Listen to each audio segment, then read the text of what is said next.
देखा, सभी दुश्मन हुए नाकाम, क्या तूने नहीं देखा। खुदा का घर मिटाने को वो हाथी लेके आए थे, मदद के वास्ते कितने ही साथी लेके आए थे। जबरदस्तों को उसने जेर करके रख दिया आखिर, इरादों का महल सब जेर करके रख दिया आखिर। बनाकर रख दिया नज़ारा इबरत असर उनको, फजालहुम कासिम माकूल का तर्जमा है, बनाकर रख दिया नज़ारा इबरत असर उनको, सरासर कर दिया भूसे की सूरत सर बसर उनको। ये फील का वाकया जो है, असहाबे फील, ये अरब में बहुत मशहूर था, तो इसी से हिसाब लगाते थे उस जमाने में। कोई बाकायदा सनराइज नहीं थी जैसे आजकल अपने यहाँ सन ईसवी सन हिजरी तो हुजूर की हिजरत से शुरू हुई है, उस वक्त कोई सवाल ही नहीं था उसका। तो इसी से जोड़ते थे कि कौन सा बच्चा असहाबे फील के कितने साल के बाद पैदा हुआ और कौन कितने पहले पैदा हुआ, कौन सी लड़ाई असहाबे फील के वाक़े से कितने साल के बाद हुई, उसी से सन जोड़ते थे। तो हुजूर सल्लल्लाहु अलैहि वसल्लम की विलादत शरीफा मक्का मुअज़्ज़मा में उसी साल हुई थी कि जिस साल यह असहाबे फील का वाक़या हुआ था। बल्कि मैं समझता हूँ कि यह अबरहा असलम की हाथियों की फौज जो मक्के को ढाने खाने काबा को बर्बाद करने आई थी, ये उसी बच्चे की बरकत थी जो आमना खातून के शिकम में परवरिश पा रहा था। सुभान अल्लाह, सुभान अल्लाह। मैं हुजूर की सीरत का एक जायजा लेता हुआ आगे बढ़ूंगा, तफसील में इधर नहीं जाऊंगा, सरसरी तौर से समझे आप। आपकी विलादत हुई, माँ का नाम आमना, क्या था, बाप का नाम अब्दुल्ला, दादा का नाम अब्दुल मुत्तलिब, आपका नाम आपके दादा ने रखा मोहम्मद सल्लल्लाहु अलैहि वसल्लम, और आसमानों में आपका नाम है अहमद। दो नाम आपके जाती हैं, कुरान शरीफ में भी दोनों का जिक्र है। मुबश्शिरम बि रसूलिन याती मिन बाद इस्मुहु अहमद, कुरान शरीफ में हज़रत ईसा ने कहा था खुशखबरी देने वाला उसकी जो मेरे बाद आने वाला है जिसका नाम अहमद होगा। अहमद के माना है बहुत तारीफ करने वाला, और मोहम्मद के माना है जिसकी बहुत तारीफ की गई हो।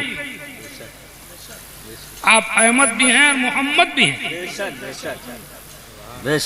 मतलब यह है कि अहमद आप हैं, यानी अल्लाह की सबसे ज्यादा तारीफ करने वाले आप ही हैं, और मोहम्मद के माना सबसे ज्यादा तारीफ किया हुआ, यानी अल्लाह ताला ने और सारी मखलूक ने, इस मखलूक की सबसे ज्यादा तारीफ की गई और की जाती है और की जाएगी, वो आप ही की जाते गिरामी। बेशक बेशक, समझा। बचपन के हालात में क्या क्या है, क्या क्या वाकयात हैं, मैं उन सब तफसीलात में नहीं जाऊंगा। है आपका बचपना सारे बच्चों में एक अनोखा और निराला बचपना था। जवान हुए तो मक्के के अंदर एक अनोखी निराली ऐसी जवानी थी कि मक्के के तमाम जवानों के अंदर ये बात मशहूर थी कि अब्दुल्ला का बेटा एक ऐसा अनोखा जवान है कि मक्के में सारे जवान जब गलियों में निकलते हैं तो दाएं बाएं झांकते निकलते हैं, घरों में तकते निकलते हैं, लेकिन एक ऐसा मक्के में जवान पैदा हुआ है कि जो नजरें नीची करके निकल जाता है। नीची नजरों की शर्मो हया पर दुरूद, ऊंची भीनी की रिफ़अत पे लाखों सलाम। अल्लाह अल्लाह वो बचपने की फबन उस खुदाबाती सूरत पे लाखों सलाम। उठते बूटों की नशवो नुमा पर दुरूद, खिलते गुंचों की नकहत पे लाखों सलाम। किसे खबर थी कि हलीमा की गोद में परवरिश पाने वाला यही वो इंसान है, यही वो खुदा का महबूब है कि चार दांगे आलम में जिसका चर्चा होगा, दुनिया जिसके जिक्र से भर जाएगी। समझा। लोगों ने तहकीक की है कि दुनिया के अंदर 24 घंटे में ऐसा कोई वक्त नहीं होता है कि जिस वक्त कहीं ना कहीं अजान ना होती।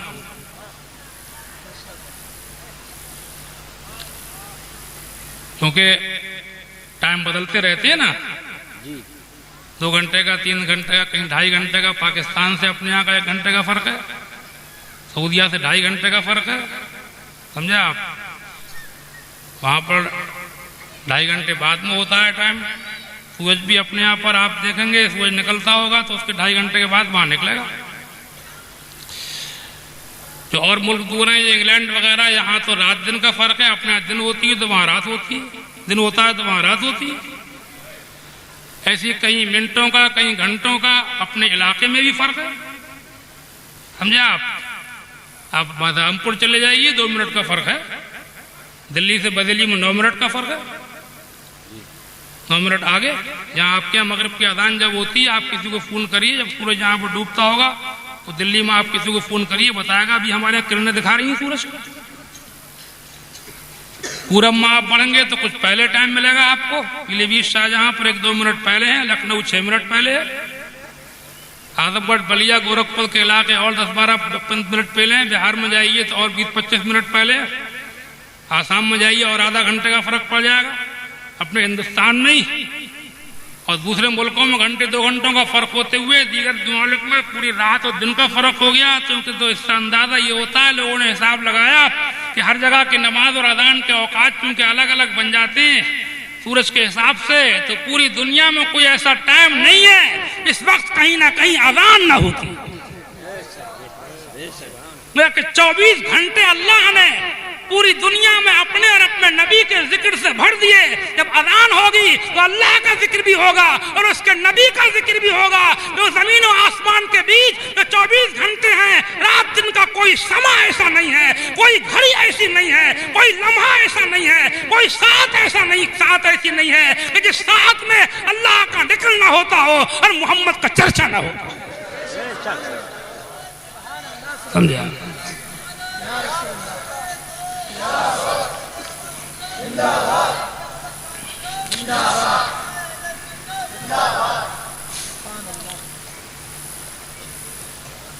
किताबों में लिखा है कि आपकी विलादत से 2 महीने पहले ही आपके वालिद जनाब अब्दुल्लाह का विसाल हो गया था।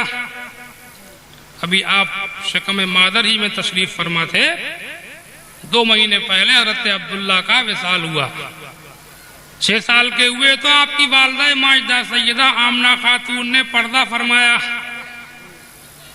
8 साल की उम्र मुबारक हुई तो आपके दादा जनाब अब्दुल मुत्तलिब का विसाल हुआ। दादा के विसाल के बाद दादा ने आपको आपके चचा अबू तालिब की परवरिश में दे दिया था। अबू तालिब आपकी परवरिश फरमाते थे, बहुत प्यार, बड़ी शफकत और बड़ी मोहब्बत फरमाते थे। 25 साल की उम्र शरीफ हुई तो हजरत सैयदा बीबी खदीजा से आपका निकाह हुआ। इस निकाह को थोड़ा सा मैं जरा तफसील से सुनाऊंगा क्योंकि इसका ताल्लुक इमाम हुसैन से भी है। बीबी खदीजा इमाम हुसैन की सगी नानी, हजरत फातिमा की सगी माँ है। कौन?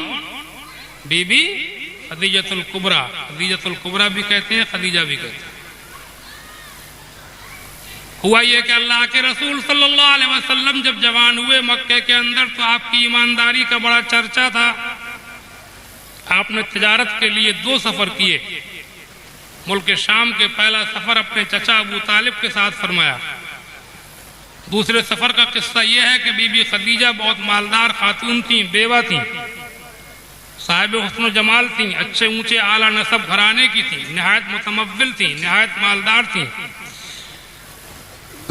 तिजारत के लिए लोगों को भेजती थी। दूसरे मुल्कों में इनके काफिले जाते थे तिजारत के सामान लेकर, शिरकत के साथ, जिसे अपने आप पार्टनरी कहते हैं।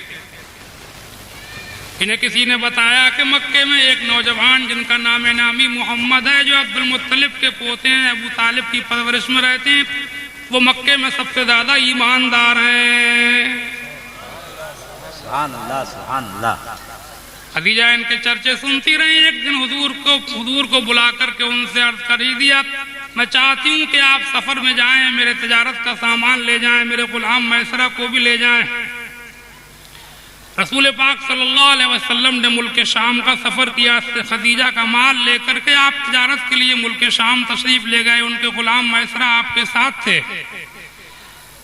रास्ते में जो कुछ हुआ वो मैसरा बड़े ध्यान से देखते रहे। वापस आकर के खदीजा से मैसरा ने हुजूर का जिक्र फरमाया कि ये तो अजीब अल्लाह की मखलूक है, ये तो अजीब अनोखे इंसान है। मैसरा कहते हैं कि मैंने देखा कि एक मर्तबा एक राहिब के सौमाए इबादतगाह, ईसाइयों में राहिब बोलते थे, इबादत गुजारों को जंगल में रह करके इबादत करते थे मजहबी लोग। उसके सौमाए के करीब हमारा क़याम था, एक दरख्त के नीचे ये तशरीफ फरमाते। राहिब निकल के आया और उसने कहा कि ये कौन है। मैंने कहा कि ये कुरैश घराने के मक्के के एक आला नसब अच्छे इंसान है। राहिब ने मुझसे कहा कि जिस दरख्त के नीचे ये बैठे हैं, दरख्त के नीचे सिवाय नबी के कोई नहीं बैठता। ईसाई अपनी किताबों में सब पढ़े हुए थे। ईसाइयों का बहुत काबिल आदमी था और उस जमाने में ईसाई मजहब हक था। हुजूर की तशरीफ आवरी से पहले, बेसत से पहले, अगर वो लोग उसी मजहब पर थे जो हजरत ईसा अलैहिस्सलाम की तालीम थी तो वो हक पर थे। मैसरा ने बताया कि मैंने ये देखा कि जब ये धूप में चलते थे तो एक बादल इनके ऊपर साया करता था।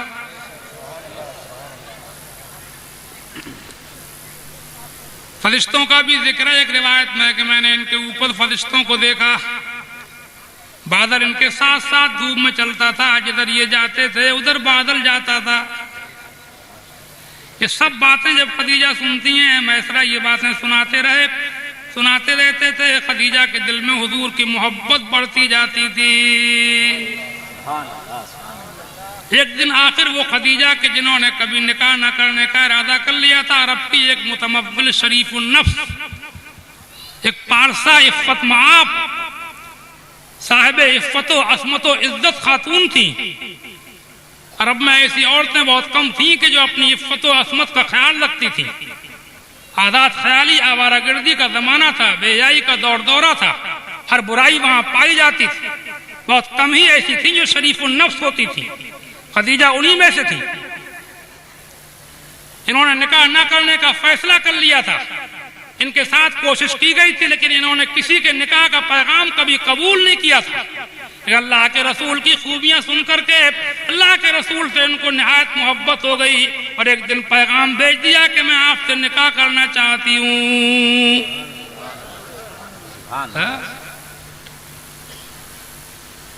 तारीख में लिखा है कि अल्लाह के रसूल ने अपने चचा हजरत हमजा, अबू तालिब वगैरह अपने चचाओं से जिक्र किया। इन चचाओं ने हजरत खदीजा के चचा से जिक्र किया और इस तरीके से इन चचाओं ने, हुजूर के चचाओं ने हजरत खदीजा का निकाह रसूल कौनैन सल्लल्लाहु ताला अलैहि वसल्लम के साथ कर दिया गया। 20 ऊंट हुजूर ने महर में दिए थे। 20 ऊंट महर था हजरत खदीजा का, समझे आप। और निकाह हुआ, बेवा थी। हुजूर 25 साल के थे, ये 40 साल की थी। दादा कोई ठाट बाट और शान और शौकत नहीं थी, एक सादगी थी। तो मैं चाहता हूं कि निकाहों शादियों में जहां तक मुमकिन हो सादगी अपनाओ।